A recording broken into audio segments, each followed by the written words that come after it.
diyan nalalabas na sinungaling ka. Mayroon ba akong sinabing ganun? Saan to nanggagaling? Ikaw lang nag-imbento nito eh. Nagbasa lang ako ng mga nakapublish na comments regarding sa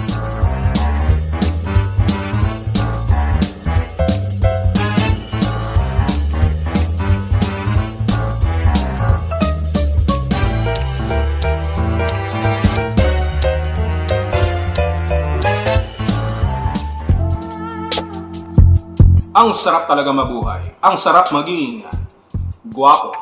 Welcome back again sa ating YouTube channel, Derek Noelsa. But bago ang lahat, sa pagkakataon nito, ako si Makagwapo. At i-debunk natin itong si Makagago. Yan ang pag-uusapan natin ngayon. Kaya mga kalingap, mga ka-adonis, samahan nyo ako na bigyan natin ng leksyon, ng lecture, itong si Makagago WhatsApp man, kasama ng kanyang mga ibang kahombre, walang kain at walang madilihensya sapagkat karamihan sa mga yan, mga usisero lamang, yung mga ibang kahombre dyan. Hindi ko nilalahat yung iba dyan, karamihan, mga tambay lamang, no? Mga hindi pa nakakapagsaing, hindi nakakapaglaba, mga pabigat sa kanilang mga pamilya at walang ginawa kung hindi tumutok lamang sa social media at makinig kay Makagago WhatsApp man kung ano na naman ang mga kagaguhan na kanyang sasabihin. Yun ang kanilang inaantay. At dahil dito, kakausapin natin sila na baka sakaling makatok natin ang kanilang mga ulo at magising sila sa katotohanan. And speaking of katotohanan, Mr. Makagago WhatsApp man, yung mga sinumbong sa'yo, yung mga nababasa mo na komento laban sa kalingap, yung kanilang mga paninira, ay walang matibay na basihan sapagkat sila ay mga ordinaryong normal na mga bashers lamang na hindi nagawa ang kanilang kagustuhan sa kalingap. Naakala mo na sila ay pagkakalinis-linis na para bang ang kanilang mga palad ay walang dumi, walang dugo ng mga inosenteng tao na ang ginagawa lamang ay tumulong sa kanilang mga kababayan. Na ang kanilang mga kamay ay hindi nadudumihan at ang kanilang buong pagkatao ay malinis na malinis, mas malinis pa kay Mr. Clean. Kaya ang ginawa nila, nagsumbong sila sa iyo. Nagsumbong para ipakita sa buong mundo, mga kahombre, na itong si Kalingap Rap, itong si Kuya Bal, itong Kalingap ay hindi dapat pamarisan, ay gumagawa ng masama. Nagbasa lang ako ng mga nakapublish na comments regarding sa inyo. Not me. Yung sinasabi mo, Mr. Makagago WhatsApp man, na ikaw ay nagbasa lamang ng komento at nagre-react na at masyado nang na-trigger si Kuya Bal. Hindi naman dun sa komento natitrigger si Kuya Bal sapagkat ordinaryo na sa kalingap yung nakakabasa ng mga basher. Ang naging problema, alam mo, is how you deliver your content. Sa umpisa pa lang, namura mo na. Kalingap!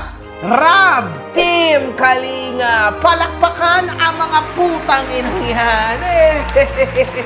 Sa umpisa pa lang, inuulit ko, paulit-ulit na para na akong parot.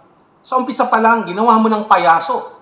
Itong si Kalingap Rab. Ginawa mo ng payaso at sinabi mo na, today is the day that we will talk about the biggest poverty porn star in the history of the Philippines. The biggest poverty porn star sa balat ng history ng Pilipinas. Oh, the biggest clown!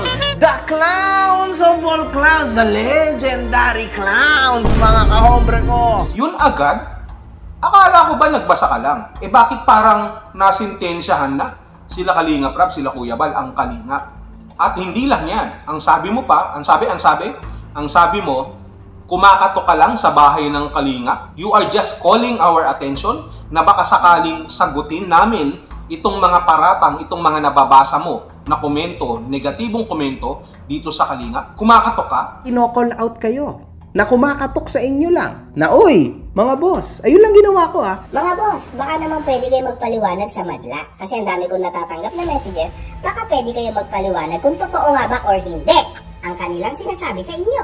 Well, sa pagkakaalam ko, kapag kumakatok ka sa isang bahay para magtanong, para linawin ang mga bagay-bagay, nandoon yung tinatawag na paggalang, respeto. Ganito ang gagawin mo. Kumbaga, Halimbawa, ganito.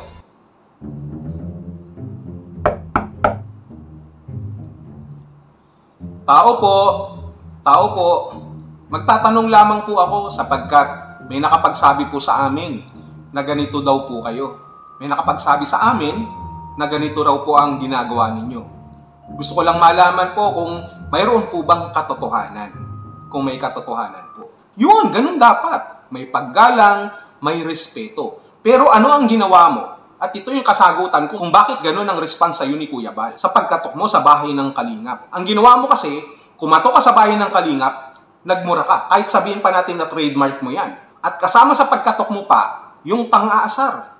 Ginawa mong payaso si Kalingap Rab. Sinabi mo pang the biggest porn star in the history of the Philippines. So parang ang ginawa mo ay ganito. Pagbukas ng pinto, what's up mga Kalingap ko? Balita ko payaso ka. Po. At sa pagkakaalam namin ng mga kahombre ko, ng mga basher ninyo, kayo ang the biggest poverty porn star in the history of the Philippines. Po. May kasamang po dapat. Kaya kahit na minura mo na palakpakan ang mga putang nyo po, dapat may po. Kahit murahin mo sila, kailangan ilalagay mo sa huli yung po, para mayroon kang paggalang. Dapat ganun ang ginawa mo. Iba ang ginawa mo wala kang po at opo. Lapastangan kang bata ka. Dapat matuto kang gumalang. Pumapasok ka sa isang pamamahay na hindi mo hinuhubad ang sinelas mo, na masyadong madumi, na kanina pa namin gustong ihampas sa mga pisngi ng mga basher ng Kalingap. Po. Yan, dapat ganun. Di alam mo na ngayon kung bakit ganun din naman ang sagot sa'yo ni Kuya Bal. Natural, pagbukas niya ng pinto, magagalit yung tao. Nasasabihin niya na bakit ganito? O dapat hindi ganyan. O dapat baka nagkakamali ka ng pinasok. Huwag kang basta pasok ng pasok. Baka masira ang buhay mo. Kasi nga, hindi ka gumalang. Mali yung entrada mo Hindi ka lang nagbasa kasi doon pa lang sa mga komento, sa mga sumbong sa'yo, sa mga nababasa mo kung saan-saan na mga negatibong komento sa Kalingap, pinasok na ng laso ng utak mo. At nung ginawa mo yung content na yan, ibig sabihin, you are fired up and you are eager to prove. Makagago WhatsApp man, focus ka. Come to Papa. Ang problema, na brainwash ka kagad ng mga nabasa mo sa komento. Yung mga nagsumbong sa iyo, na hindi mo naman alam, yung mga nagsusumbong mismo sa inyo, may sariling mga storya na ginawa sa Kalingap. Yun ba, inalam mo? Kasi, kapag hindi mo alam, at kapag wala kang alam sa background, o hindi ka updated, kagaya ng sinasabi mo, ano ang sabi mo? Kung ano man ang sasabihin mo dyan, at kapag hindi ka updated sa mga latest, mali na yung sasabihin mo, at hindi ka na dapat paniwalaan pa. Hindi sa akin galing yan. Sa'yo galing yan, makagago WhatsApp man. Anong patunay? Ito. Hindi ka updated, kaya dapat hindi ka bumabanat. Hindi mo alam, kaya dapat hindi ka babanat. So dapat, bago mo ilabas yung hinanaing mo, dapat sure ka 100% na totoo yun. Kasi pag hindi, diyan nalalabas na sinungaling ka. O diba, sa'yo nang galing yan? So ito ngayon ang tanong ko sa'yo, makagago WhatsApp man. Hindi naman ito nagpapahirap. Simpleng tanong lamang. Ikaw ba updated sa Kalingap? Diba? Updated ka?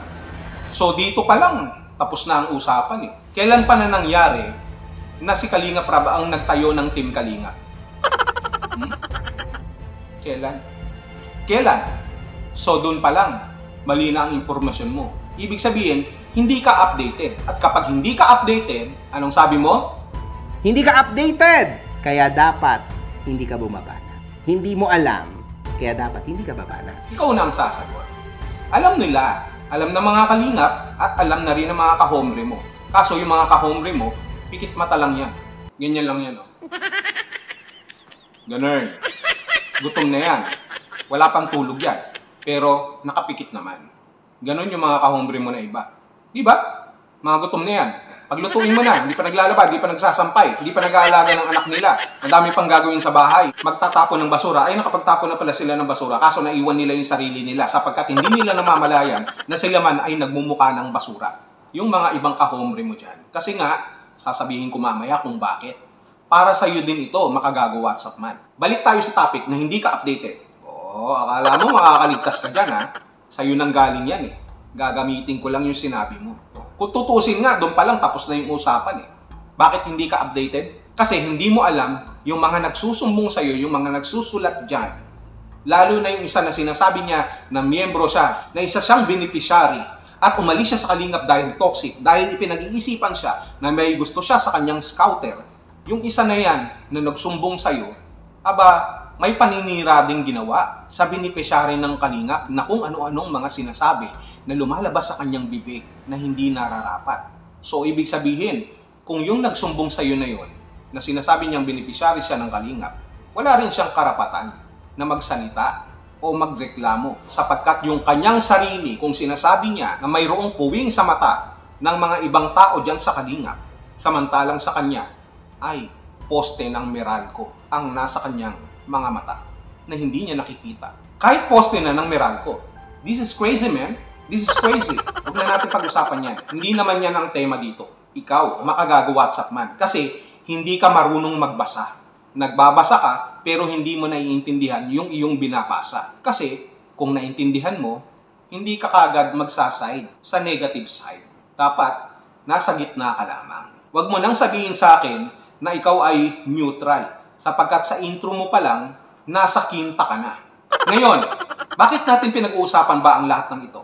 Ang pinag-uusapan natin dito, yung nirereklamo, yung sinusumbong sa'yo ng mga basher ng Kalingap about the credibility, about the motives of Team Kalingap. Hindi ba? Usaping kredibilidad at usaping moralidad. Ngayon, makagaga-WhatsApp man. Kaya nga kinontent mo yan. Kaya nga ini-entertain mo yung mga nababasa mo, yung mga sumbong sa'yo.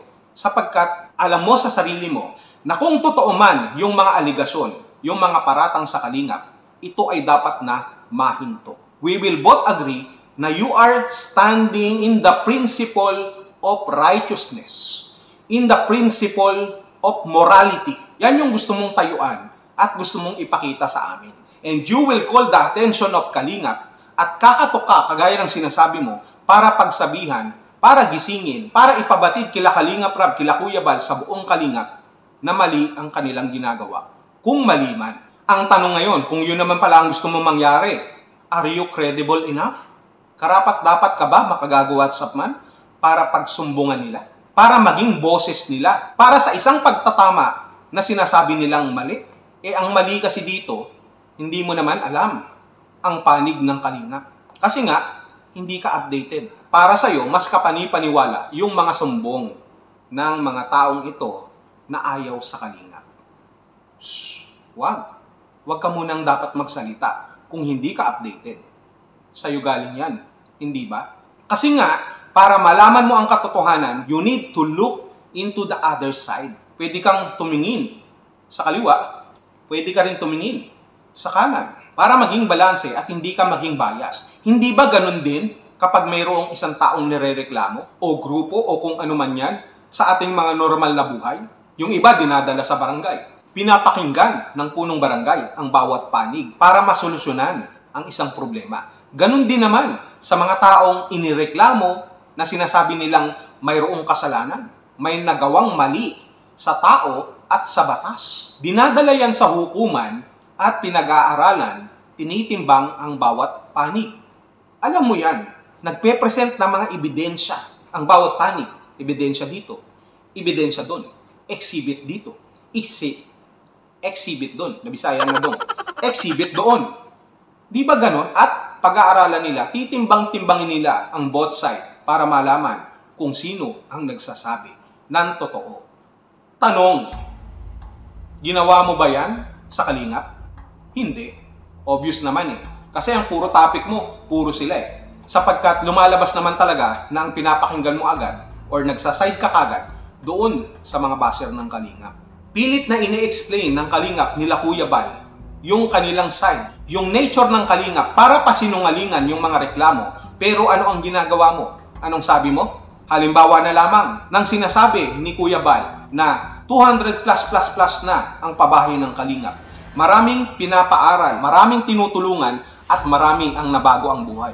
Na dapat sana tinanggap mo yung kanyang sagot dahil sinabi ni Kuya Bal yun para pasinungalingan na yung mga negatibong komento ay mapasinungalingan, na lumalabas na walang kwenta ang Kalingap, na lumalabas na lahat ng ginagawa ng Kalingap ay puro pakabig, na lahat ng ginagawa ng Kalingap ay mali. Pero yung katwiran, yung kasagutan ni Kuya Bal, hindi mo tinanggap. O, dun pa lang alam mo na kung kanino ka nakapanig. Hindi mo tinanggap yung pinapaliwanag ni Kuya Bal, yung kanyang representasyon sa Kalingap. Ang sabi mo pa, wag nang inuulit-ulit and don't brag. Hindi na sinasabi pa. At wag na wag mong ibabalik at uulit-ulitin ang iyong naitulong. Kasi once na binabaoy mo yon, X na ang tulong. Dapat di mo sinasabi yan. Ba't ikaw mismo yung nagsasabi? Binubuhat mo yung bangko mo. Kaya lamang sinabi ni Kuya Bal yun, kasi nga, para pasinungalingan yung sinasabi ng mga basher ng Kalingap. Para ipaliwanag sa'yo na ito kami, ganito kami sa Kalingap, ganito yung ginawa namin. Na hindi naman kami masamang tao, na hindi naman kami gumagawa ng mali, na hindi naman kami gumagawa ng puro X. Sinasabi ni Kuya Bal yun para ipaalam sa iyo, makagago WhatsApp man, na ganito ang ginagawa ng Kalingap, na may nagagawa namang kabutihan ng mahabang panahon. Hindi para magyabang, kung hindi para ipaliwanag sa inyo at para maging updated ka rin naman, makagago WhatsApp man. Kasi hindi mo nire-reach out ang Kalingap sa kanilang side. Hindi pang re-reach out ang ginagawa mo sapagkat hindi naman kami pinanganak kahapon kung ano ang gusto mong palabasin. Huwag nang banggitin kung ilan na ang pabahay ng Kalingap, yung mga achievements ng Kalingap. Kasi sabi mo, kapag paulit-ulit na binabanggit yan, ipinagyayabang, hindi na tama at hindi na maganda kapag binubuhat ang sariling bangko. Hindi ba ganyan? Hindi mo naintindihan. Hindi pagbubuhat ng sariling bangko yun. Alam mo kung anong klaseng pagbubuhat ang ginawa ni Kuya Bal? Binubuhat lamang ni Kuya Bal yung pamamahay ng Kalingap na matagal nang binabagsak ng mga taong ayaw sa Kalingap. At dapat sana kasama ka doon. Kasama ka doon na umaawat, nagmi-BJ. Pero ang nangyayari, mas lamang na lumalabas na isa ka sa umaapak sa Kalingap. And what can you expect? Natural lamang na buhatin ni Kuya Bal. Buhatin yung sinasabi mong bangko. Bangko na representasyon ng kredibilidad na sinisimbolo ng mga achievement na ginawa ng Kalingap na hindi mo tinatanggap. Inchendes, hindi mo ba naiintindihan yun? Sa'yo, pagyayabang yun. Pagbubuhat ng sariling bangko. Hindi. Wrong. X. Sinasabi niya yun, pinapaulit-ulit ni Kuya Bal sapagkat hindi kayo nakakaintindi. Kumbaga, kayong mga estudyante, kailangan pang ulit-ulitin ang lesson sa inyo para kayo ay matuto. Para kayo ay matuto. Para kayo ay makapasa. Yun kayo, makagagawa sa man. Kasama ng mga retaker mo na estudyante na mga ibang kahombre dyan at mga basher ng Kalingap. Very good. Palakpakan!